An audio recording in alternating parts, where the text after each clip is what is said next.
Rotary, of course, is a civic organization. It's been around since 1905. We're made up of clubs at the lowest level and then areas. There are 8 clubs in our area of our district, 6 clubs in Morehead City, 1 club in Beaufort, and 1 club in Newport. Our 8 areas make up District 7730. The largest international project for Rotary is eradication of polio worldwide. Yeah. There are only about 4 places left where there are any active cases, and 2 of them are in India. 1 in the state of Bihar, where we went, and then in UP. There are 2 other places in Africa that are more difficult to get to that still have some active cases, but that is the reason why we went to India. But that is the largest project, and we're up to several $billion now that Rotary has collected up worldwide.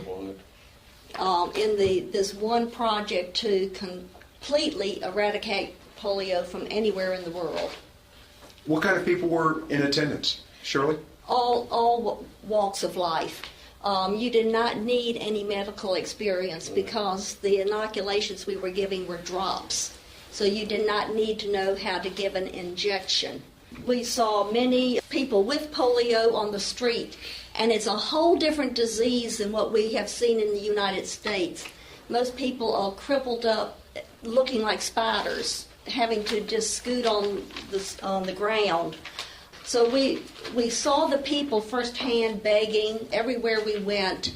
Then we were able to see other Rotary projects where they were doing orthopedic surgery. We went actually into an operating room and watched orthopedic surgery. I stayed till they start swinging the chisel and breaking the bones of the leg, and then I said, I've seen enough of what you're doing. They just laid a fellow out on a table, took his pants off, a little anesthetized him, and a few minutes later, swinging the old, she has got pictures of it. The purpose of this is to provide limbs, if not artificial limbs, for this person to walk on.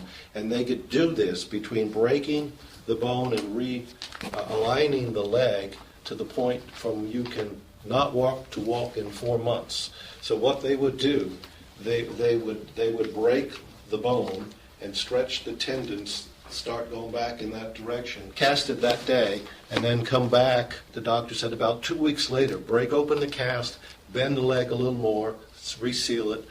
2 weeks later, break it open again, reseal it, push it out, and then get it to the proper position that would allow someone to walk upright, and then build and fit this person with a leg strap prosthesis made out of polyethylene.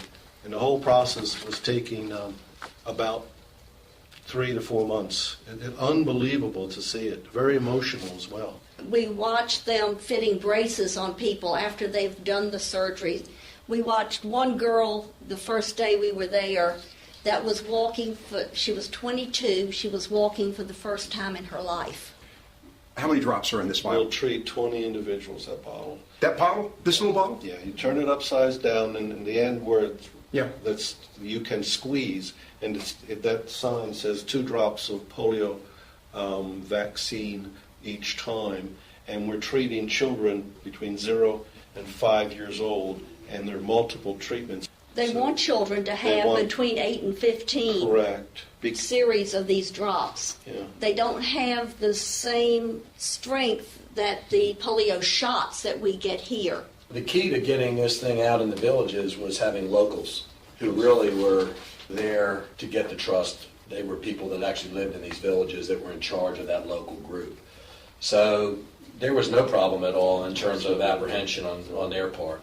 Not only were we going to help them by giving drops and participating in the immunization program, half of the reason was for us to be able to come back and tell people over here what is going on, particularly Rotarians, to say this is where your money is going, this is how it's being used, these are the results they're getting, this is why it's important that we get polio eradicated, because this is what it looks like and we can eradicate it.